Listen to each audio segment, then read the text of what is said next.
What's going on? What's going on, family? It's your boy Cousin Ed from MyNextDoorNeighbor.net, the home of Mr. Moody's Neighborhood, hosted by Mr. Moody and myself, Cousin Ed, the 50/50 Brothers. Today is January 23rd, 2011. And woke up this morning, had a message on my mind, so I came to y'all again. But the message was a kind of confusing message when I first woke up, and then today is Sunday. I actually went to church today, and it clarified a little more for me. So the message I woke up this morning with was, "Are you ready?" So last week, early this week, I came up with a message, "How strong are you?" And that was coming from Dr. King's message of nonviolence and being strong for your family, being strong for others. So I was sleeping last night, and I woke up with the message, "How are you ready?" And my message came from the thought of death. Okay, when your time comes, are you ready? So I was sleeping, I was thinking, I was waking up, sleeping, thinking, and I jumped up middle of the night, jumped up, looked around, checked on the kids, and I thought about, if I wasn't here to do that, are they taken care of? Am I ready? Did I set everything in place that I need to set in place before I go? And I just was kind of shocked by it. I was like, well, how many people live their life and they're not ready? No one thinks that today is their day. No one has a schedule of when their time will come, and we all don't know. But when you do leave this earth, can you say you left it better than when you first got here? The people that you touched in your life, be your brother, sister, mother, father, friends, children, wife, husband, are they better people? Did you try to inspire them in some kind of way? Did you leave a legacy? I sit here again in front of the picture that, hey, big up to Sean Ward. He's on the site also, Get Fine Fitness. But he's a great artist, and he drew this picture in the background of legacy. And it's me, my father. It starts from, I believe, if you're looking at it from left to right, my father, myself, and my son. And what my father passed down to me and what I passed down to my son is a legacy. Are you leaving legacies behind? What are you teaching your kids? Are you ready? If a knock is on your door and you don't wake up next morning, are you ready? If you're driving down the road and something happens, God forbid an accident, when they make that call home, are you ready? Did you leave things behind that you should have done? Now, I'm not trying to be a hypocrite and say I'm ready. So don't try to say, well, who is he to preach to us about being ready? It's just an eye-opening awareness I had. So I'm trying to enlighten y'all to it also. Like I said, I went to church this morning, and he spoke a message. And for those who, go to church or read the Bible, I don't try to preach to y'all about that. But I try to give y'all a message that anybody can reflect on, right? So he spoke out of Luke. I think it was Luke 22, verse 22 through 30, I believe it was. But he basically talked about one of the disciples who Jesus said that the devil is testing you. And he reverted the guy's name back to Samuel, back to his time before being with Jesus. He said, you're being tested right now.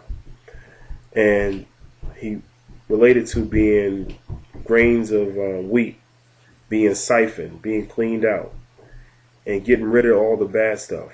And that's the devil testing you, getting rid of all the bad stuff. And when you get through with being tested, you're left with a strong package. Okay? And how did I relate that to being ready? I related to being ready that the things you go through in life that you think may be a test is only to make you stronger. The passage goes on to say, now that you have been tested, and I'm paraphrasing, now that you've been tested, teach your brother. So, what I took from that was, each one teach one. Because you've been through things, because you have experienced things, Don't look at it as a negative always. They're all tests, trials and tribulations. They're all tests. So you can pass it on to somebody else.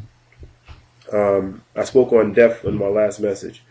The death is an adversity. We take it in different ways. Some people take it in stride and say, you know, he lived a good life and, you know, he was a good person and, you know, I'm going to live to be like him.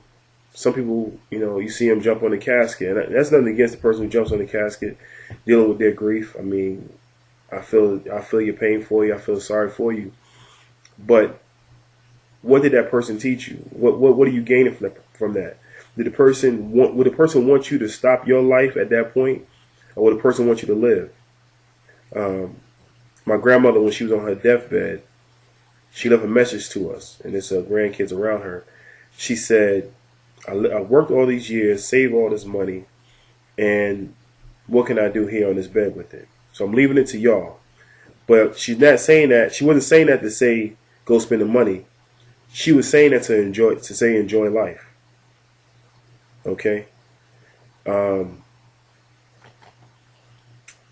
Just something I woke up with. I mean, God forbid something happened to me, God willing something does happen to me, he takes me from this earth to be with him. I hope these messages that I've given my son, I've talked to my friends and my family about, and that I shared with y'all on NDN, continue to live on. Just like the messages of Dr. King continue to live on, the messages of other wise people in your family, like I just spoke of my grandmother. I remember one day, a quick story, I remember one day driving with my grandfather, and this is the grandfather I never really had a relationship with. He's my grandfather, but, you know, we never really talked. But one day he was like, you know what? I like you. That's kind of harsh for a grandfather to say, you know, he's supposed to like me. He was like, I like you. He's like, you're not like the other ones. And then I'm like, maybe 6, 7, maybe, you know, I was able to understand a little bit what he was saying. But he said, you sit down and listen. You don't always, you know, run your mouth. You're not always asking for X, Y, and Z. I'm not saying this to toot my own horn. I'm just saying this because that's what he told me, and I didn't understand it. And then another person told me, he said, you know, when you gain wisdom, you learn to listen and take advice and take it in stride, and you learn from other people. You're not always the one trying to jump in front of everybody, jump in front of the bus. So to come back around to the message at hand, are you ready? I got a lot of response from the first one. How strong are you? People said, well, you know, it was a good message. You need to come back with more. And I'm going to try my best to, whenever it's on my heart, I'm going to come. I'm not going to try to just, you know, make it a point of it. But when it's on my heart, I'm going to try to come to y'all. Me and Mr. Moody and Tony Jackson did a hot show yesterday for y'all. We're going to keep, in 2011, coming at y'all hard. The hood is everything to us. I mean, we work tirelessly on the hood for y'all. If you have a message, right, and you have a video camera, please put it up. Big up to Tiffy Stacy. She's one that's been putting out messages that I don't know if everybody even understands what she's putting out. You know what I'm saying? Self-improvement. And sometimes people like, who are you to tell me X, Y, and Z? I'm just like you. That's the whole point. And actually, when I play this over and over again, I'm preaching to myself. So, and by me telling you this, one day I may need you to lift me up and tell me the same thing.